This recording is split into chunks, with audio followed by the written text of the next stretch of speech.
রান্না বান্না করতে আমার ভালোই লাগে, সেটা নিজের বাড়িতে হোক কিংবা মেহমান হয়ে কারোর বাড়িতে বেড়াতে গিয়ে হোক। তরকারিতে লবণ হলো কিনা এটা বারবার চেক করাও আমার অভ্যাস। এইদিকে যাদের বাড়িতে বেড়াতে এসেছি তারা আছে রোমান্টিক মোডে, তাই তাদেরকে ডিস্টার্ব না করে নিজেই রান্না বান্না শুরু করে দিলাম। গরুর মাংস রান্না করছি, সাথে মিষ্টি কুমড়ার পাতার সাথে চিংড়ি মাছ। যদিও বা এই রান্নাটা আমার কাছে ফার্স্ট, তবে সবাই অনেক মজা করে খেয়েছে। এখন থেকে অভ্যাস করে নিচ্ছি, যখন আমার ছেলের বউ হবে কিংবা আমার মেয়ের জামাই হবে তখন তাদের রোমান্টিকতা তো দেখবই, সাথে তাদের রান্না বান্না করে খাওয়াবো। ধরে নেন সেটাই হচ্ছে, আমার ভাই ভাবিরা একটু রোম্যান্স করছে, নিজেদেরকে সময় দিচ্ছে, আর এদিকে আমি কি রান্না করব সেই নিয়ে চিন্তায় আছি। মিষ্টি কুমড়ার পাতা দিয়ে চিংড়ি মাছ রান্নাটা আমার কাছে ফার্স্ট টাইম, তারপরও আমি চেষ্টা করেছি যাতে ভালো করে রান্না করতে পারি। প্রথমে শাকগুলো ভালো করে ধুয়ে নিলাম, তারপর খুঁজে বেড়াতে হচ্ছে কোথায় কি আছে, কারণ মুস্কানের সংসারে খুঁজে পাওয়া খুবই টাফ। ও মনে হয় নিজেও জানে না কোথায় কি আছে। অল্প বয়সে বিয়ে করলে যা হয়, যদিও আমি নিজেও অল্প বয়সে বিয়ে করেছি, সাজেকে ঘোরাফেরা শেষ করে ঢাকা এসেছিলাম ভাইয়াদের বাসায়, কারণ ঢাকায়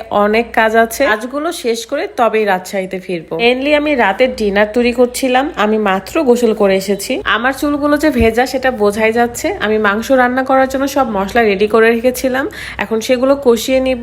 একটা কথা না বললেই না, আমার ইউটিউবে একটা চ্যানেল আছে যেটার নাম রুকাইয়ার আম্মু। তাছাড়া ফারহানা বিথি নামে যেটা আছে সেটা হচ্ছে ফেক আইডি। ভাবতে অবাক লাগছে, সেই ফেক আইডির সাবস্ক্রাইবার ৭৫,০০০ প্লাস। যেহেতু আমার আগের আইডি ফারহানা বিথি ওইটা ডিজেবল হয়ে গেছে, তাই নতুন একটা চ্যানেল খুলেছিলাম রুকাইয়ার আম্মু, যেটার সাবস্ক্রাইবার ২৪,০০০ প্লাস। আমি চাই আপনারা সবাই ফেক আইডিতে সাপোর্ট না দিয়ে রুকাইয়ার আম্মু এই চ্যানেলটিকে সাপোর্ট দিবেন, এন্ড ফেক আইডির বিরুদ্ধে আমি লিগাল অ্যাকশন নিব। এখন চলেন মাংসটা রান্না করতে করতে কিভাবে আমি আমার চুলের যত্ন নিই সেটা দেখিয়ে দিই। নাহার বিউটির ফেসবুক পেজ থেকে আমি এই নাহার সিক্রেট হেয়ার অয়েল এবং নাহার সিক্রেট হেয়ার প্যাকটা অর্ডার করেছিলাম। অনেক আগেও আপনাদেরকে এই নাহার বিউটি হেয়ার অয়েল এবং প্যাকের ব্যাপারে বলেছি। এগুলো এতটাই ভালো কাজ করে চুলের জন্য যে সবাই ব্যবহার করে। তার মধ্যে আমি এত ঘোরাঘুরি করি, আমার চুলের উপর অনেক বেশি প্রেসার যায়, চুল রাফ হয়ে যায়। যেহেতু তেলটা একদমই ঘরের জিনিস দিয়ে তৈরি, যেমন কালো জিরা, মেথি, আরো অনেক কিছু রয়েছে, যেটার কারণে আমার চুলের রাফনেসটা চলে যায়, চুলের আগা ফাটা দূর হয়, চুলের গোড়া মজবুত করে। তার মধ্যে রিবন্ডিং চুলে অনেক বেশি কেয়ার নিতে হয়। এখন আমি ব্যবহার করব নাহার সিক্রেট হেয়ার প্যাকটা। বানানোটা অনেক বেশি সহজ। প্রথমে পানি দিয়ে প্রয়োজন মতো প্যাকটা ভালো করে ভিজে রাখতে হবে।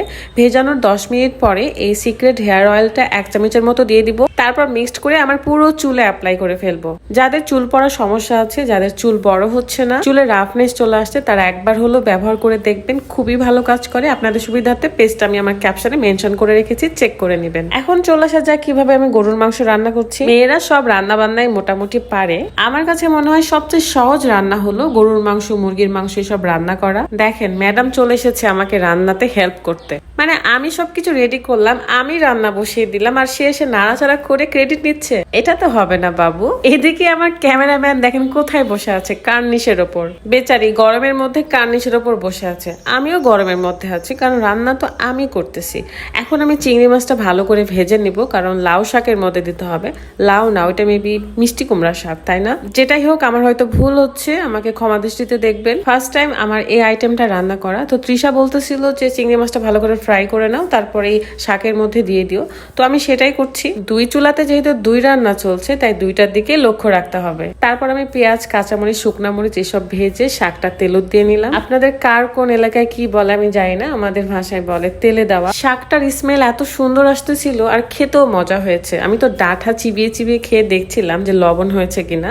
এটা আবার আমার খুবই অভ্যাস যে রান্না করতে গেলে অনেকবার টেস্ট করতে হয়, লবণ হলো কিনা, সিদ্ধ হলো কিনা। আমার মতো কি আপনারাও আছেন? তবে যারা পাকা রাঁধুনি আমি দেখেছি, তাদের কোনো লবণ দেখতে হয় না, কোনো সেদ্ধ হয়েছে কিনা সেটাও দেখতে হয় না। ওইদিকে তো তরকারি রান্না শেষ, এখন আমি ভাত চড়িয়ে দিব। যে ঘরে আল্লাহ বরকত দেয় সেই ঘরে নাকি মেহমান পাঠায়। হুট করে শুনতে পাই আমাদের কিছু মেহমান আসতেছে, আমাদের ভাই ভাবিরা আসবে। তো তাড়াহুড়ো করে রান্না কমপ্লিট করলাম, ঘর বাড়ি গোছালাম। মেহমানরা আসার পর যে একটা খাওয়ার ফুটেজ নিব সেটা আর হয়ে ওঠেনি, কারণ আমরা সবাই মিলে এত গল্প করতেছিলাম। কি আর করার বলেন, এভাবে ভিডিওটা আমার কমপ্লিট করতে হবে। সবাই ভালো থাকবেন, সুস্থ থাকবেন, অনেক ভালোবাসা থাকবে আপনাদের জন্য। আল্লাহ হাফেজ, আসসালামু আলাইকুম।